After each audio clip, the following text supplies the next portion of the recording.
My wife and I bought our Honda and Toyota used off of Facebook Marketplace. We also save and invest 50% of our income, and I shower with my clothes on to save money. Alright, that last one was a joke, but my wife and I have really been living this frugal lifestyle over the last 5 years, and in this video, I want to share with you 7 milestones that we've been able to achieve because of those frugal habits. The first 2 milestones took place from the years 2020 to 2022, before I was married and had a partner to achieve these milestones with, but the last 5 all took place from 2023 to 2025, which of course I feel like were the most gratifying. And if you're new here, my name is JC, and this is the Frugal Rich community where we enjoy a simple path to abundance. We have a free Facebook group in the description which you can join after this video, but let's start with milestone 1. I've been able to avoid all types of debt. And at this particular time of my life, I was able to avoid student loan debt completely. This was because I had an intentional goal of avoiding all college debt. So for the first 2 years of getting my bachelor's degree, I took my classes at a community college. So I lived at home.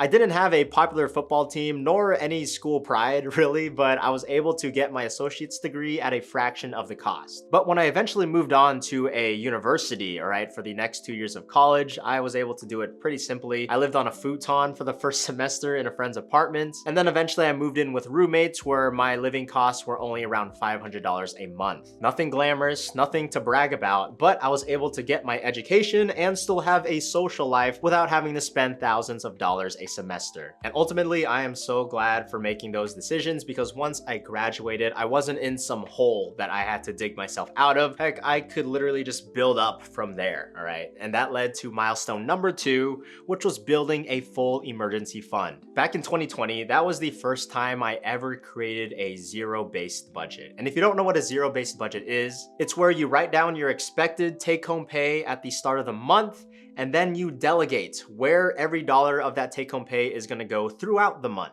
So at this time, if you've watched the channel, you know I was delivering pizzas for Papa John's, and I also had an internship, and I was making around $2,000 a month. So because I was making a zero-based budget, I would take $500 out of that $2,000 income to go towards rent. I put another $150 towards my groceries, another amount towards my savings, and so on and so forth until I budgeted a whole $2,000 income. And the reason it's called a zero-based budget is because once you finish this process of planning, then there are gonna be $0 left over for you to question where that money's going. But I gotta say, at the time, my goal for an emergency fund was $20,000, which was a little overkill. That was over 6 months of my living expenses, but it was something I wanted to achieve. So post-graduation, I continued to live with roommates. I even moved back in with my parents a little bit before my wedding, and I just continued to drive my same old college car, all right? I didn't feel pressured to upgrade like a lot of my classmates were doing who now achieved their first full-time jobs. I just preferred to not have a car payment at all, which allowed me to save a lot of money. And I just want to make it clear, I was not depriving myself at this time. I still enjoyed the things I loved to do. It's just that the things I enjoyed didn't require much money to be spent. I liked hanging out with friends, I enjoyed playing tennis, and I went to the gym often with my Crunch Fitness membership that costs $9.99 a month.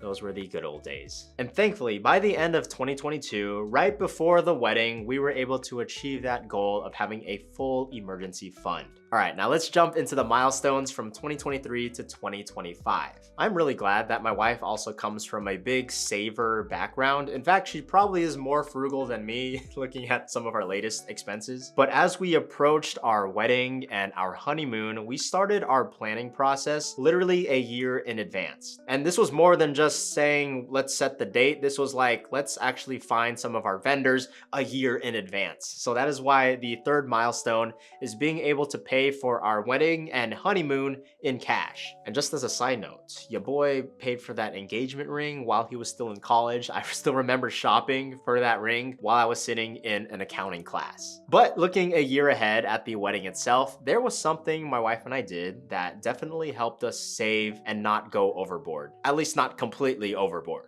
Before we logged onto Pinterest for wedding ideas and before we went onto Instagram to see wedding reels, we sat down and had a conversation about what we actually valued in our wedding. Although we weren't perfect, right? We didn't want to be completely influenced by social media on what our wedding should have because we saw some celebrity do that thing online. So in this meeting, we wrote down what were our real priorities. One, we wanted to have good photos. So a good photographer was something we would be willing to invest more money into. And we also wanted it to be a fun party for our friends and family. So we definitely wanted to put money towards a good DJ. So now that our priorities were locked in, then we were able to go into our wedding planning process without feeling super pressured to add on all these extra things. So even though we splurged on a photographer and on a good DJ, we also cut back on things like flowers by doing a lot of DIY, as well as food, where we just catered a Chinese buffet, which, to be honest, was the best thing we could have done. And this idea of sitting down to talk about your true values and priorities is not just something reserved for wedding planning. This is a solid thing to do for any life planning. When you sit down and really hone in on your priorities and your values, you will not be distracted by the consumerism and social media pressure that hits you every day. The fourth milestone we've been able to achieve because of our frugal habits is maxing out our retirement investing. In our specific situation, I don't have a full-time salaried position, but my wife does, so she's taking full advantage of that company match. And then of course, we're going into our Roth IRA to max out those investment accounts every year.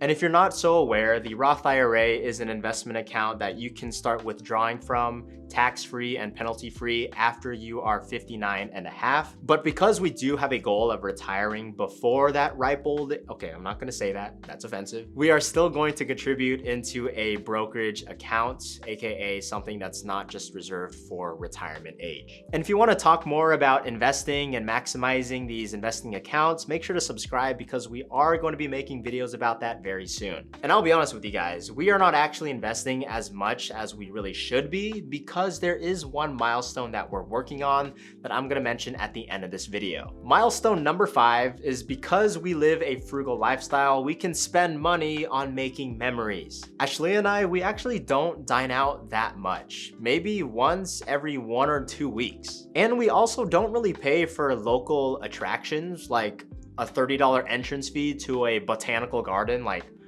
what's up with that price? A lot of the fun things we do and recreational activities end up being pretty cost effective, like playing board games and inviting friends over for a potluck, playing pickleball, and then of course if we are gonna spend money, we're gonna spend money towards quality time with family, with friends, or cool international vacations with just Ashley and I. If this is similar to how you spend on fun, let us know in the comments as well. Or drop down below some cheap and cost-effective ways that you continue to have fun throughout your week. The 6th milestone we've been able to achieve after living a frugal life is being able to start a business. Technically, this YouTube video is part of my whole social media creator business. Honestly, I don't know how to identify this business at all, but I make videos on Instagram and TikTok, and I work with brands, and we do a little bit of coaching, but that is all part of this business that allows me to work from home and allows us to enjoy a pretty flexible lifestyle. And I'll be honest, I didn't take some big leap of faith or take out some huge loan to go start this business on a whim. This was a side hustle while I was still in college and while I was still working other jobs that I was able to build up slowly so then I could just smoothly transition over to being this full-time. And the risk of starting a business was also minimized because we had a full emergency fund and we just built margin into our lives. And so that is one of the biggest benefits of living a frugal life, is that you create margin so that you are able to switch up what you do for a living. If you don't like your job, but you have a full emergency fund that covers 6 months of your living, you could leave that job and you can use that time to go find something you are more passionate about. Or because you have more margin in your life, you can go out and do something you're more passionate about or get an education in a field you enjoy more so that that becomes your main career and income source. And finally, the 7th milestone that we are currently working on, but it's the reason why we're not able to maximize our retirement investing, is that we are saving for a house. Currently, prices are wild and we're not trying to time the market here. We're just making sure that we're prepared, all right? It doesn't matter if it's up or down. If we're comfortable buying a home,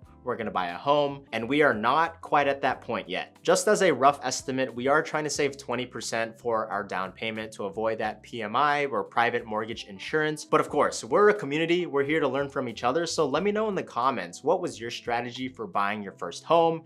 Did you go for a 20% down payment, or did you take advantage of being a first-time home buyer by putting down a little bit less? So because a huge chunk of our income is going towards this future milestone, we've had to hold back a little bit on our investing. But if you do want to know how we're currently doing our Roth IRA investing, I have a video right here about that. I even dive into the specific funds we're invested into. So give it a click and I will see you guys over there. Peace.